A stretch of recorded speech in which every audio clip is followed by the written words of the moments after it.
Le pointeur, c'est la souris. Ah, c'est la souris. OK, parfait. Changer. Hein? OK, c'est moi qui vais changer. Okay.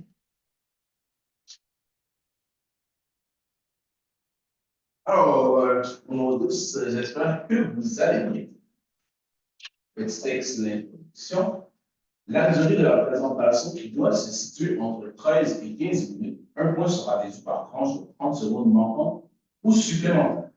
Tous les membres de l'équipe doivent parler pendant la présentation. Si cela n'est pas respecté, une pénalité de 5 points sera retranchée à la fin. Tout au long de la présentation, je présenterai les cartons dans les airs afin de montrer le temps restant. Lorsqu'il restera 10 minutes, 5 minutes, 1 minute, ainsi que dernier carton lorsqu'il restera 30 secondes. Je ferai un décompte à l'aide de mes mains pour les 10 dernières secondes de la présentation. La présentation sera suivie par une période de questions des juges d'une durée maximale de 5 minutes. Vous êtes évalués dès le début jusqu'au dernier moment passé avec les juges dans la salle de présentation.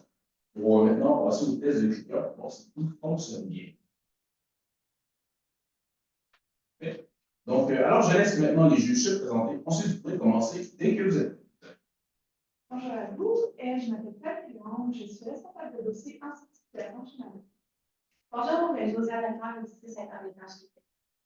Bonjour, Alex Charles, candidat à l'université.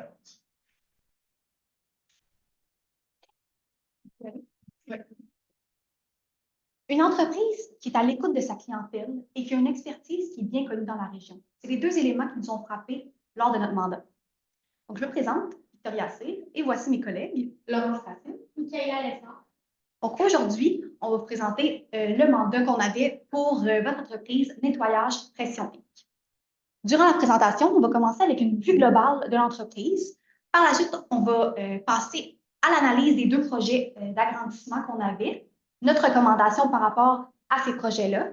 Par la suite, on va vous parler du financement, de certains enjeux comptables que vous nous avez mentionnés. Ensuite, on va aussi discuter de certains ratios. Puis, on va finir la présentation avec une séance de discussion. Pour vous présenter une vue globale de l'entreprise, on voulait vraiment vous présenter une analyse FOM pour vous présenter premièrement les forces. Vous avez une belle clientèle fidèle qui est toujours au rendez-vous, ce qui prouve que votre demande augmente beaucoup auprès de vos services. Puis, on a remarqué que vous avez vraiment une belle qualité de service, étant donné que vos clients sont toujours là pour aller au rendez-vous. Ensuite, pour essayer les faiblesses, c'est sûr que c'est un marché plutôt restreint, étant donné qu'il y a beaucoup de concurrents, puis étant donné que vous vous situez à Québec, c'est sûr que c'est, je ne sais pas, aux autres régions là, autour, ce qui fait en sorte que vous n'allez pas chercher plus de parts de marché. Je veux également vous présenter les opportunités qui se présentent à vous. C'est sûr que ce milieu-là, vous pouvez aller toucher à plus de technologies telles que les technologies vertes. Entre autres, on croit que le recyclage de l'eau, ce serait une bonne idée là, pour votre entreprise. On a également, étant donné que vos clients prennent beaucoup des rendez-vous auprès de vous, ça serait une bonne idée également d'instaurer un système de réservation en ligne pour que vous soyez plus accessible à vos clients. L'une des menaces, c'est, encore une fois, c'est la forte concurrence, étant donné du marché plus restreint. Mais étant donné que vous avez une bonne position, là, c'est pas quelque chose de négatif pour vous.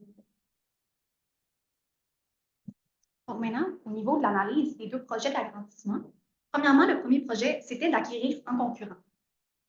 La partie, le point positif plutôt, c'est que ce nouveau concurrent-là, ou ce concurrent en fait qu'on pense possiblement acheter, il se situe à Lévis, donc ça pourrait être la possibilité d'agrandir nos parts de marché. Par contre, c'est sûr qu'acquérir une nouvelle entreprise, ça demande une certaine période d'adaptation. Il y a des nouveaux salariés, c'est un nouvel environnement, il va possiblement aussi y avoir de nouveaux clients avec des nouvelles attentes, de nouveaux besoins. Donc, ça à y réfléchir parce que ça peut demander quand même beaucoup de gestion. Puis finalement, vous avez aussi mentionné le gérant qui était à embaucher pour cette entreprise-là. C'est quand même un élément aussi à tenir en considération.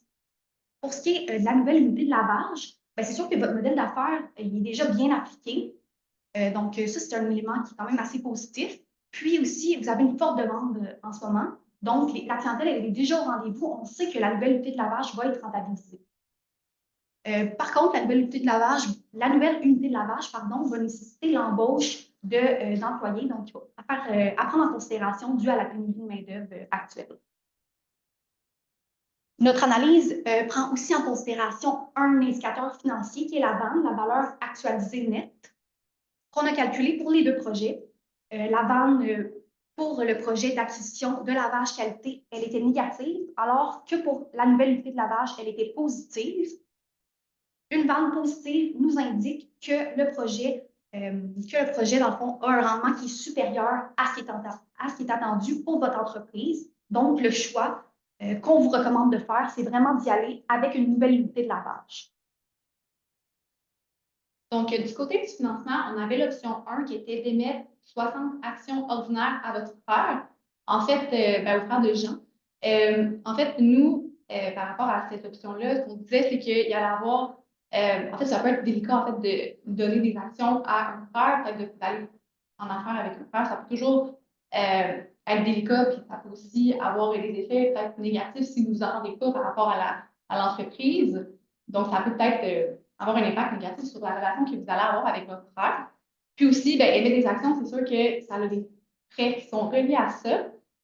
Puis, pour l'option 3, ce qu'on trouvait aussi, c'est que il y avait, en fait, le contrôle allait être partagé. En fait, Jean n'aurait plus le contrôle sur l'entreprise, donc il y aurait une dilution du contrôle.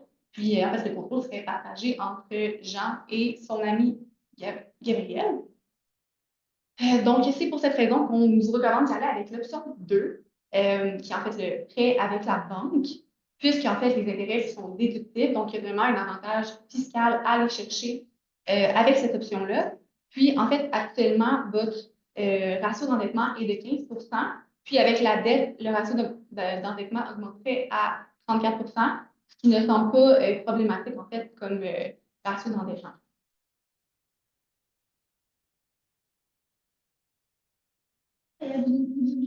Dis-moi. Vous avez également fait part d'enjeux comptables là, dans votre comptabilité. Pour commencer, là, le contrat spécial qui était du 30 septembre 2023 au 2 octobre, il est partagé en deux exercices financiers. Donc, le montant total du revenu a été comptabilisé en 2023, ce qui fait en sorte que le concept de séparation des périodes n'est pas respecté. Pour corriger cette erreur comptable-là, on propose une diminution des ventes de 5 667 $ en 2023, ce qui équivaut aux deux tiers du montant qui est comptabilisé dans le mauvais exercice. Puis on va le comptabiliser évidemment en 2024. On a également comme enjeu une comptabilisation en charge des produits de lavage, en mobilisation plutôt qu'en charge. Donc, c'est sûr que ces produits-là, ils servent principalement à aller chercher un revenu pour pouvoir respecter le concept du rapprochement des charges aux produits. C'est important, justement, d'aller comptabiliser en charge. Donc, on va diminuer les immobilisations de 7 500 $, puis augmenter les charges de ce même montant-là. Le syndic de la faillite vous a également informé que un des clients était sur la protection de la faillite. 20 % du montant de ce client-là peut être récupéré. Puis cette information-là est fiable à sa provient du syndic. Donc, c'est hautement probable qu'on va aller récupérer ce 20 %-là. C'est donc important d'aller radier un montant de 12 216,30 $. Ensuite, il y a le nouveau contrat d'assurance qui est sur la période de 2023 et 2024, qui touche vraiment juste 5 mois de l'exercice 2023. Donc, c'est important encore une fois pour la séparation des périodes d'aller comptabiliser seulement le 5 mois du contrat d'assurance en 2023. Étant donné que le montant a été comptabilisé 100% en 2023, ben, on va venir diminuer les charges de 4 958 en 2023, puis augmenter l'actif là, du même montant en fait payer la vente. Donc, pour les ratios qui sont importants, le premier ratio, c'est le ratio de liquidité générale qu'on a calculé. Il est quand même assez haut, il est de 3,8. En fait, on aime ça qu'il soit en haut de 1, mais 3,8 est quand même assez élevé. Donc, on a regardé en fait les détails de vos actifs à court terme, puis on a vu que vos comptes clients sont quand même très importants. En fait, c'est un élément très important de votre actif à court terme. Donc, on s'est penché sur votre délai moyen de recouvrement de compte client. Il est de 60 jours. Ça veut dire que quand vous émettez une facture à un client, ça prend 67 jours en moyenne avant que ce client paye, ce qui est quand même assez considérable comme délai. Donc, c'est pour ça qu'on vous recommande d'instaurer ou avoir une meilleure politique de recouvrement. Donc, c'est-à-dire de faire des enquêtes de crédit à vos clients avant de donner du crédit à ce client-là. Ensuite, une fois que la facture est produite à la fin du mois, d'émettre des états de compte à vos clients pour faire un rappel que cette facture-là n'a pas été payée. Puis, le deuxième mois, peut-être faire un appel à vos clients pour lui rappeler qu'il y a une facture qui est encore non payée. L'autre élément qu'on a remarqué aussi en regardant votre état des résultats, c'est l'augmentation de la marge d'exploitation de 115 qui est quand même assez intéressant. C'est positif, une augmentation de la marge d'exploitation. Mais en regardant vos charges, on a vu entre autres que il y a une diminution assez importante du salaire. En fait, la diminution est de 56 997. Donc, on s'est demandé, est-ce que peut-être qu'on donne pas un assez bon salaire à nos employés pour rester en fait concurrentiel, puis en fait, on veut que vos employés restent avec votre entreprise. Donc, on s'est questionné par rapport à ça. Puis, aussi, un autre élément, c'est qu'il n'y a aucune charge de formation dans les 2 dernières années. Donc, peut-être que, en fait, on s'interroge sur le fait que peut-être que vos employés ne reçoivent pas assez de formation pour rester compétitifs, pour offrir des services compétitifs à vos clients. Donc, d'offrir ces formations-là pourrait en fait aller éventuellement chercher plus de ventes puisque vos services seraient meilleurs. Ensuite, on a une diminution assez importante de l'énergie de 40 551. On s'est questionné peut-être qu'il y avait une erreur et que les dépenses avaient été mises dans le carburant, puisque le carburant a aussi augmenté de 30 347. Puis en fait, par rapport avec le carburant, qui était quand même un élément qui était assez important comme charge dans votre état des résultats, on s'est questionné au fait que peut-être que en fait, c'est important que les véhicules de votre entreprise soient utilisés seulement pour fin d'affaires. En fait, pas que vos employés utilisent leurs véhicules pour des fins personnelles. Puis aussi, ça serait important de s'assurer que les trajets que vos employés font dans le cadre de leur travail soient les plus efficaces possibles. Donc, pour s'assurer en fait de ne pas payer du carburant pour rien finalement. Donc, voilà, c'est ce qui concluait notre présentation. On vous remercie pour votre écoute, puis nous sommes disponibles pour plus de questions.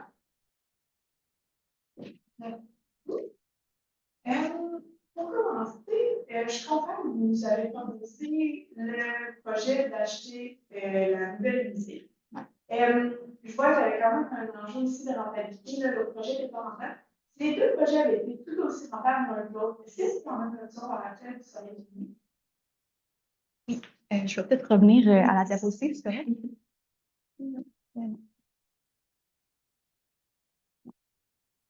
Dans le fond, premièrement, c'est pour ça qu'on vous a présenté au début les éléments plus qualitatifs, c'est qu'on trouvait que, à la base, la nouvelle unité de lavage, c'était possiblement quelque chose qui était plus intéressant pour votre entreprise parce que c'était plus facile pour vous de l'appliquer. Puis en plus, l'indicateur financier, donc la vente, nous a confirmé que la nouvelle unité de lavage, c'est ce qui est le plus rentable dans les 5 ans du projet. Le concurrent, ce qu'on trouvait peut-être plus difficile, c'était au niveau d'acquérir une nouvelle entreprise. Donc ça fait en sorte qu'on ne connaît pas vraiment l'environnement de l'entreprise, l'ambiance, exactement comment, en fait, si les employés sont bien traités, est-ce est-ce que, par exemple, les, même les clients, mais c'est ça. Fait que tout ce qui était au niveau de l'environnement, ça va demander plus de gestion pour Jean puis pour les autres employés, puisque ces employés-là ont été formés avec un autre propriétaire. Je me demandais, en voyant la nouvelle unité là-bas, vous l'avez mentionné dans un contexte d'épidémie, mais là, il va nous falloir des employés pour l'opérer. Avez-vous des recommandations à ce niveau-là, savoir comment on va faire pour trouver ces employés-là? Oui, bien, on a remarqué que la majorité des employés sont des employés à temps partiel, engagés soit au secondaire, au cégep et à l'université. Donc, nous, ce qu'on vous propose, c'est d'aller faire de la publicité, pas la publicité, mais faire du recrutement auprès de des écoles, en fait, là, donc soit les universités, les cégeps ou les écoles secondaires, puis de mettre en avant aussi, en fait, tous les avantages que vous offrez à vos employés. Au niveau de la compétition, justement, on a remarqué qu'il y avait plusieurs efforts quand même, mais comment on planifie là, à l'avenir pour s'assurer que ça ne peut pas comment problème à compagnie? C'est sûr que ça va être important d'instaurer plus des contrôles au niveau de la comptabilité. Là. Les personnes responsables avaient beaucoup d'expérience et ce serait bien que quelqu'un avec plus d'expérience repasse sur ces petites techniques là, de comptabilité pour s'assurer là, que justement tout est bien comptabilisé, qu'il n'y a pas d'erreur de séparation de période. J'aimerais vous dire, la page, si on va de l'avant avec ce projet-là, comme on le fait, avez-vous une petite idée des prochaines étapes pour nous, là, des choses qu'on va falloir faire éventuellement? Probablement, commencer au recrutement des employés. C'est sûr que ça, c'est quand même une étape assez importante puisque il n'y a pas d'employés encore. C'est sûr qu'il va falloir en engager si on veut offrir des services. Sinon, aussi, ça va être d'aller trouver la clientèle. On sait que la clientèle est au rendez-vous puis que ce qu'on comprend, c'est que vous refusez des clients parce que votre offre est déjà complète, en fait. Là. Donc, ça serait d'aller voir ces clients-là, puis d'aller les chercher, puis d'aller qualifier les rendez-vous. En fait, peut-être aussi, justement, quand je parlais de l'enquête de crédit, ça fait le moment aussi de le faire, assurer que les clients est solvable pour si on peut plus offrir du crédit. Puis un peu, après ça, je pense que ça serait aussi le nouveau véhicule. Vous avez mentionné, il y avait le véhicule neuf versus le véhicule usagé. Nous, on est allé vraiment avec le véhicule usagé, principalement parce que le coût était nettement inférieur à celui qui est neuf. Puis on sait que de toute façon, les véhicules, dès qu'ils sortent du garage, vont perdre plus de 50% de leur valeur. Donc, on trouvait que l'option du véhicule usagé, pardon, était intéressante. Surtout que je pense que c'était autour de 100 000 kilomètres qu'il y avait au compteur. C'est ça. Je me demandais, là, au niveau des ratios que vous avez présentés, est-ce que c'était des ratios là, à partir des états financiers initiaux ou vous avez pas compte pour la montage? Je me demandais juste là, à partir de quelle donnée vous étiez parti pour cette analyse. On a vraiment parti des états financiers fournis. En fait, on n'a pas ajouté de changement. OK, super. Puis est-ce que vous pensez là, que vos recommandations que vous avez faites aujourd'hui vont pouvoir les améliorer ou garder stable, améliorer nos ratios? Avez-vous peut-être une petite idée à ce niveau-là? C'est sûr qu'on croit que ça pourrait les améliorer. Et justement, là, juste la correction de l'erreur comptable au niveau des conditions, ça va faire en sorte que les conditions vont diminuer, ce qui va améliorer là, le ratio. Le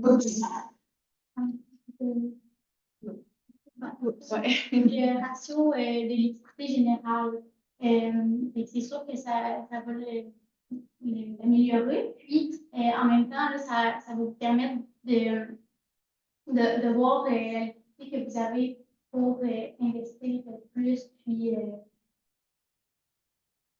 Puis justement, le délai de moyen de recouvrement de compte client, ça aussi, ça va faire en sorte qu'il va être meilleur en diminuant. Puis, en instaurant là, des politiques de recouvrement, pardon, c'est sûr que ça va aider à ce que les montants soient encaissés plus rapidement et que ça fasse un meilleur roulement. Merci beaucoup. Merci à vous. Ok, parfait.